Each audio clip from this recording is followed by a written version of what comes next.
YouTube channel में आपका स्वागत है। आज हम प्रकाश डालेंगे कि इड़ा पिंगला सुषुम्ना नाड़ी क्या है और कुंडलिनी शक्ति और चक्रों का क्या रहस्य है। तो मेरुदंड या रीढ़ यह शरीर की आधारशिला है। यह मेरुदंड छोटे छोटे 33 अस्थि खंडों से मिलकर बना है। देवताओं में जो शक्तियाँ हैं वह शक्तियाँ भिन्न भिन्न रूप में मेरुदंड के अस्थि खंडों में पाई जाती है। इड़ा पिंगला सुषुम्ना इस पोले मेरुदंड में ये 3 नाड़ियाँ स्थित हैं। ये आंखों द्वारा नहीं देखी जा सकती क्योंकि इनका संबंध सूक्ष्म जगत से है। यह एक प्रकार का विद्युत प्रवाह है। इड़ा को चंद्र नाड़ी और पिंगला को सूर्य नाड़ी भी कहते हैं। इन्हें ठंडी गर्म धाराएं कहा जाता है। इन दोनों के मिलने से जो शक्ति उत्पन्न होती है उसे सुषुम्ना कहते हैं। तो मेरुदंड के अंदर ऐसी आध्यात्मिक त्रिवेणी है। इड़ा पिंगला का की 2 धाराएं मिलकर सुषुम्ना का निर्माण होता है। यह एक पूर्ण त्रिकोण बन जाता है। यह त्रिवेणी मस्तिष्क के मध्य केंद्र से, जहाँ सहस्रनार कमल है और जहाँ नीचे मेरुदंड है, जो नुकीला है, वहाँ इसका अंत होता है।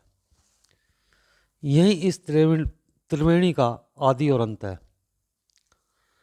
तो सुषुम्ना नाड़ी के भीतर वज्रा, चित्राणी और ब्रह्मनाड़ी, ये 3 सूक्ष्म धाराएं बहती हैं।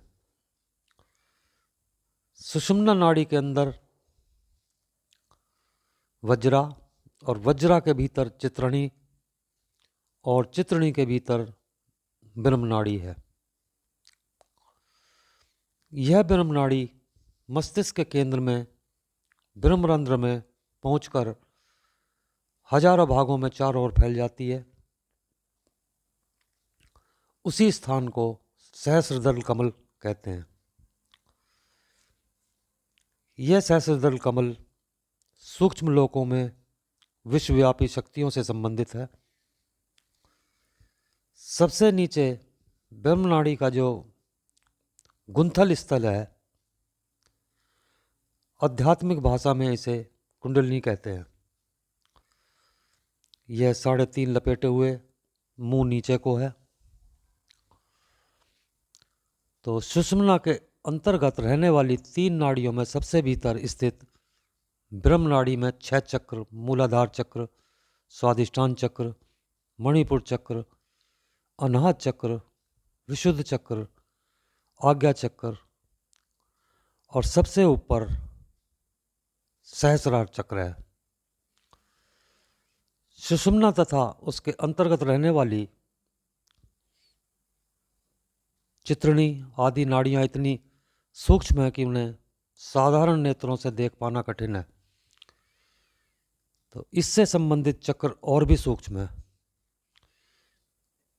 ये हैं तीनों इड़ा, पिंगला और सुषुम्ना का रहस्य। मूलाधार में स्थित कुंडली शक्ति अपने आप में एक रहस्य है। प्रत्येक मनुष्य के मूलाधार चक्र में सर्पणी आकार की एक महान शक्ति 3.5 कुंडल मारे सोई पड़ी रहती है। साधक योग द्वारा कुंडली शक्ति को जागृत कर ऊपर उठाते हैं और कुंडली शक्ति के जागृत होने पर साधक को शारीरिक, मानसिक, आध्यात्मिक शक्तियों में विकास होना शुरू हो जाता है।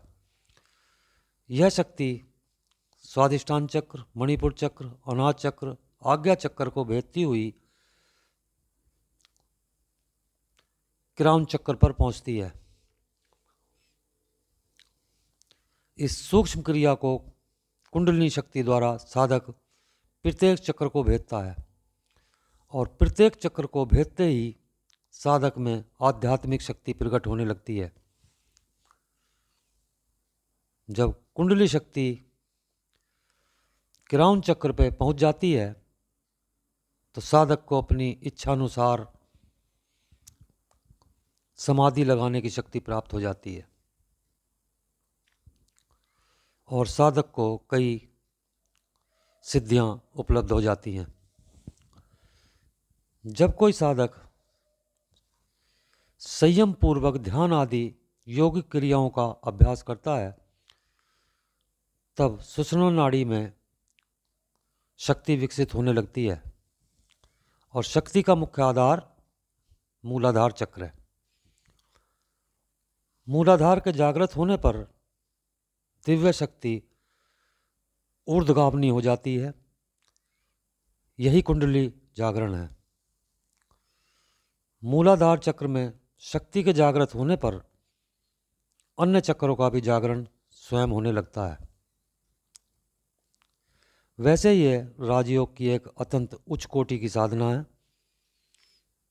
परंतु साधारण रूप में भी इस प्रक्रिया का ध्यान करने से अच्छा लाभ प्राप्त किया जा सकता है। रैकी विद्या की बात करें, यह भी एक राजयोग की साधना है। इसमें एक सरल विधि यह है कि चक्रों को सक्रिय तथा संतुलित करने पर ध्यान दिया जाता है और जब ही कोई व्यक्ति रैकी विद्या में सफल हो पाता है। धन्यवाद।